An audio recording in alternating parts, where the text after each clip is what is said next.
Friends, welcome back to my channel. ఈరోజు మనం బాంబే కరాచీ హల్వా ఎలా చేయాలో చూద్దాము. ఇది అచ్చం స్వీట్ షాప్లో ఎలా అయితే ఉంటుందో అలానే వస్తుంది ఫ్రెండ్స్. చూసారు కదా, దీనికి కావాల్సిన పదార్థాలు ఏంటో చూద్దాము. బాంబే కరాచీ హల్వాకి 1 కప్పు కార్న్ఫ్లోర్ తీసుకున్నాను, మొక్కజొన్న పిండి. ఈ కార్న్ఫ్లోర్ని ఒక గిన్నెలో వేసుకొని ఫస్ట్ దీన్ని ఉండలు లేకుండా కలుపుకోవాలి. 1 కప్పు కార్న్ఫ్లోర్కి 2 కప్స్ వాటర్ పడుతుంది. ముందు 1 కప్పు వాటర్ వేసుకొని ఉండలు లేకుండా మంచిగా కలుపుకోవాలి. ఇది మొత్తం ఉండలు లేకుండా మంచిగా కలుపుకున్న తర్వాత ఇంకొక కప్పు వాటర్ని యాడ్ చేద్దాము. ఇలా ఉండలు లేకుండా కలుపుకున్న తర్వాత ఇందులోకి మరొక బౌల్ వాటర్ యాడ్ చేద్దాము.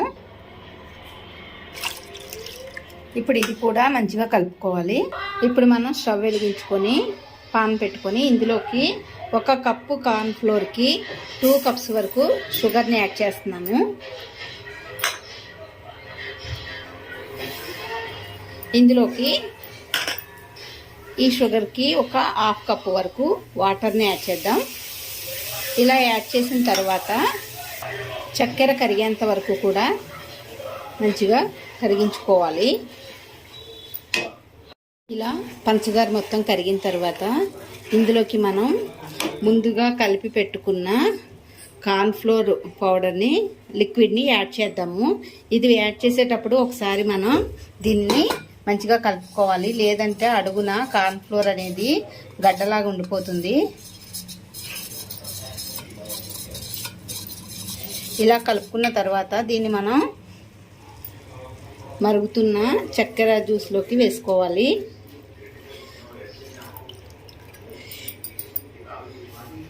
ఇది మనం కంటిన్యూస్గా కలుపుకుంటూ ఉండాలి, లేదంటే గడ్డలు కట్టేస్తుంది.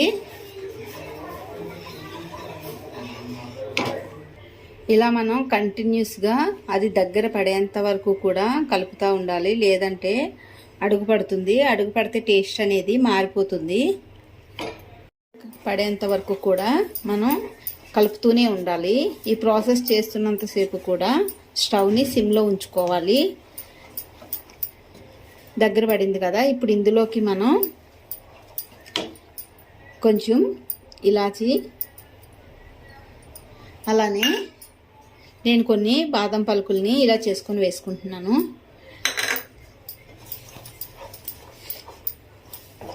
ఇది మొత్తం మనం కలుపుతూనే ఉండాలి. మనం ఎంత నిదానంగా చేసుకుంటే రెసిపీ అనేది అంత మంచిగా వస్తుంది. మనం 1 కప్పు కార్న్ఫ్లోర్ వరకు తీసుకున్నాం కాబట్టి ఇందులోకి మనకి 1/2 కప్పు వరకు నెయ్యి అనేది పడుతుంది. నెయ్యిని యాడ్ చేసుకుంటూ ఇలానే ప్రాసెస్ మొత్తం చేస్తూ ఉండాలి. ఇందులోకి నేను కొంచెం ఆరెంజ్ ఫుడ్ కలర్ని యాడ్ చేసుకుంటున్నాను. ఈ ఫుడ్ కలర్ మొత్తం అంతా పట్టేంత వరకు కూడా మనం మంచిగా కలుపుకోవాలి. మీకు నచ్చిన కలర్ని మీరు యాడ్ చేసుకోవచ్చు. పాన్ నుండి హల్వా నుండి నెయ్యి అనేది సెపరేట్ అయ్యేంత వరకు కూడా మనం ఈ ప్రాసెస్ని చేసుకోవాలి. నెయ్యి అనేది ఎంత ఎక్కువ వేసుకుంటే టేస్ట్ అనేది అంత మంచిగా ఉంటుంది. చూసారు కదా, ఆల్మోస్ట్ హల్వా అనేది రెడీ అయింది. మనం కంటిన్యూస్గా కలుపుతూ ఉండాలి.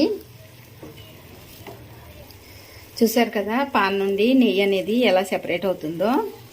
హల్వా నుండి నెయ్యి సెపరేట్ అయింది కదా. ఇప్పుడు మనం దీన్ని స్టవ్ని బంద్ చేసుకొని దీన్ని వేరొక బౌల్లోకి ట్రాన్స్ఫర్ చేసుకోవాలి.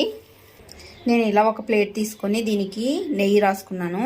ఇందులోకి మనం చేసుకున్న హల్వాని మొత్తం ఇందులోకి వేద్దాము. దీనిని మనం ఇప్పుడు ఈవెన్గా స్ప్రెడ్ చేసుకోవాలి.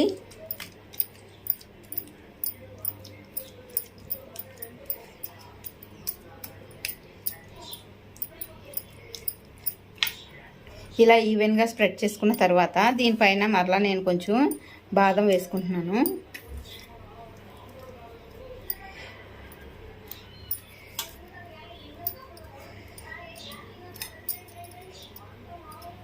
ఇలా వేసుకున్న తర్వాత దీన్ని కొంచెం గట్టిగా ప్రెస్ చేసుకోవాలి. ఇప్పుడు ఇది కొంచెం చల్లగా అయ్యేంత వరకు ఇలానే ఉంచుకొని మనం వేరొక బౌల్లోకి ట్రాన్స్ఫర్ చేసుకొని ఇప్పుడు మనం నచ్చిన విధంగా మనం దీన్ని కట్ చేసుకోవాలి.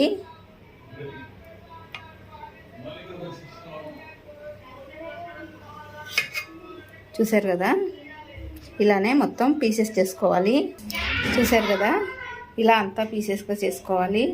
ఎంతో టేస్టీగా ఉండే బాంబే కరాచీ హల్వా అనేది రెడీ అయ్యింది. మీకు కూడా నచ్చినట్లయితే ట్రై చేయండి, చాలా బాగుంటుంది. అలానే మా ఛానల్ని లైక్ చేయండి ఫ్రెండ్స్, అలానే షేర్ చేయండి. Thank you.